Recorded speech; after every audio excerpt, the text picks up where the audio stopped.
Okay, so now we're going to talk about planning the workbook structure. So before I go on though, so you should try to do this. In fact, I'm going to ask you to turn in such a sheet for homework this time, doing exactly what we've done in the videos. And then also, probably the following week, if not this week, unless I tell you to do it this week later later in this video and in the next videos, I want you to do the same thing, but on a different website for a different variable. In other words, for a different topic. I want you to try it on a different website, and that would be for next week, unless I say later in this video that it's for this week, or in this week's videos. Okay, so make sure that you can do this. Planning the workbook structure. Your workbook needs 3 types of worksheets. One type to collect the data from your web queries. Query means like a question. Usually we would use the word query if we have a database and we want to get information from the database. We say we're going to query the database. Well, here our database is sort of, in this case, like Amazon, so we're going to query Amazon. So one type of to collect the data from your web query, you want to collect the data on one sheet. One type to bring the query data together in a single place, and one type to run whatever analysis you decide are needed. And you also need the VBA. Okay, query sheet. So he says it's really easy actually to get the data from a website and get it into Excel. He said if you haven't used Excel to retrieve data from the web, you might be surprised at how easy it is. I'm not speaking here of using your browser to get a web page, selecting and copying some part of its content and then pasting it back into the workbook.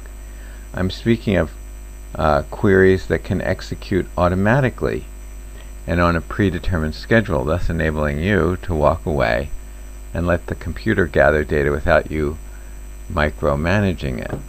Okay, so we can get Excel to do this for us, is what he's saying. We don't have to do much. Suppose that you want to retrieve data from Amazon about a book entitled Statistical Analysis with Excel, which happens to be one of his books, but you could do it on any book, of course. You open a new workbook and rename an unused worksheet to something such as stats. So we'll open a workbook and call one of these sheets, which you double click it to the sheet to change it, stats. Okay, like that. Next, start your browser if necessary and navigate to Amazon's page for the book that you're interested in. When you're there, copy the page's full address from the browser's address box. In other words, drag across the address. So all he means go to the book's website and just copy the address of the website, like that.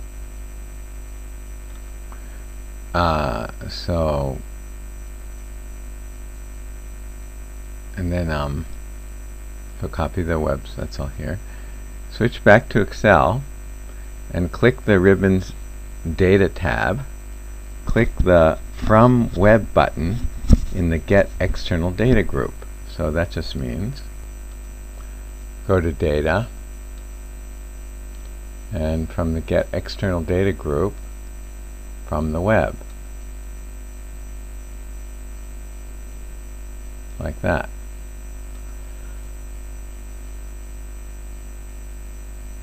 The new web query window displays as shown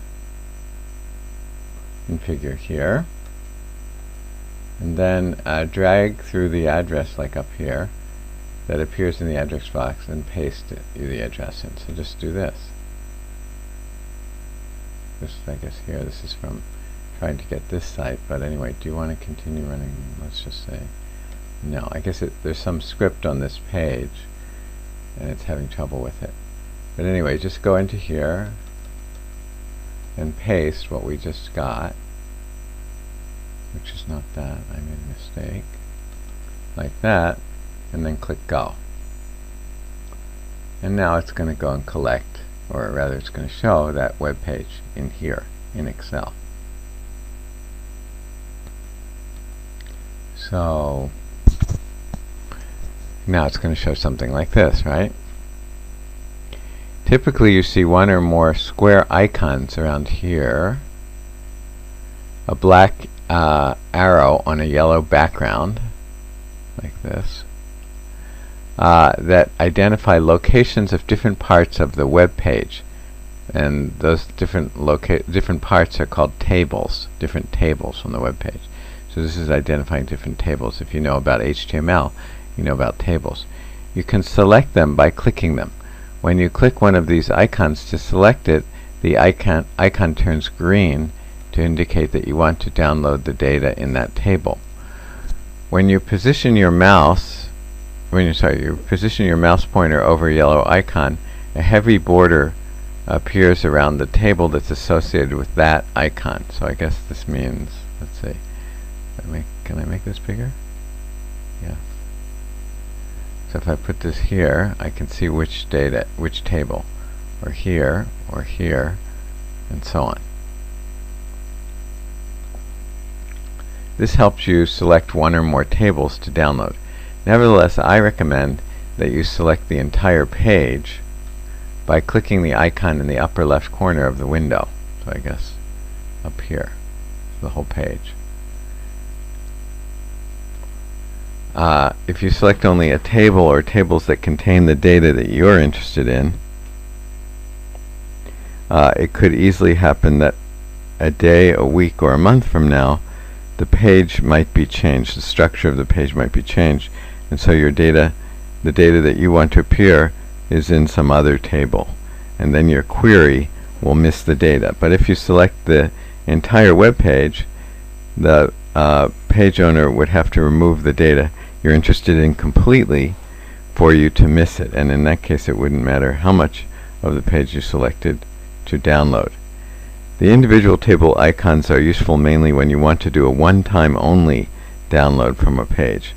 Then you might want to avoid downloading a lot of extraneous stuff that would just make it harder to find the data you're after.